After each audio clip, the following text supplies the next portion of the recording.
One thing we wanted in the gameplay for wwe2k15 was a new set of control to go along with the new pacing of the matches. Bring in, any game, once there was a console transition, it can be difficult. The one thing that the designers really wanted to do was revolutionize and evolve this game. One of the things that we realized is that the games to date had somewhat of an arcadey feel to them. I've been playing and working on these games for a lot of years, Fundamentally, the characters may be different, but they all play the same.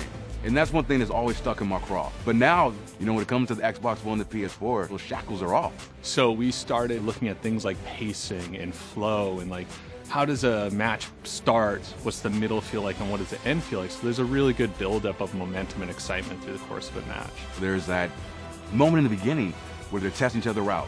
They get into their chain wrestling, side headlock, cool transitions here and there to kind of gradually build the audience into the match before they start getting into their signature offense. We switched to a more cinematic camera. It focuses in on the characters' faces. If Randy Orton's, the one putting the hold on him, you see that he's fighting for that extra little, twerk. And I'm happy to say that we finally been able to, implement that in this year's feature, and it just changed the game.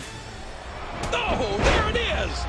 So as part of that, we rethought everything from animations, controls, how you interact with the people, how fatigue sets in. And to do that, a big part was actually shooting a lot of animations. Working with visual concepts, we have been mocapping like crazy.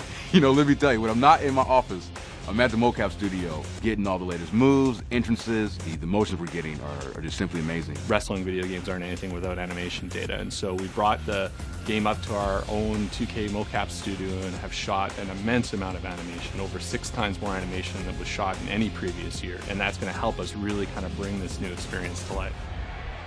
Ooh. Seeing the way the game is coming together on next gen is really impressive, and as a fan of the series and as a fan of wrestling, we've really hit our stride with this game. And as beautiful as this game looks, it's the gameplay that's going to keep them entertained and playing this game for months, years on end. All that hard work, the long hours, it's all worth it. Once it's out there on the shelves and the players get a chance to experience it for themselves. And that's what we're in this for. As a fan of wrestling, as a fan of the WWE, that's a feeling like no other. It really is.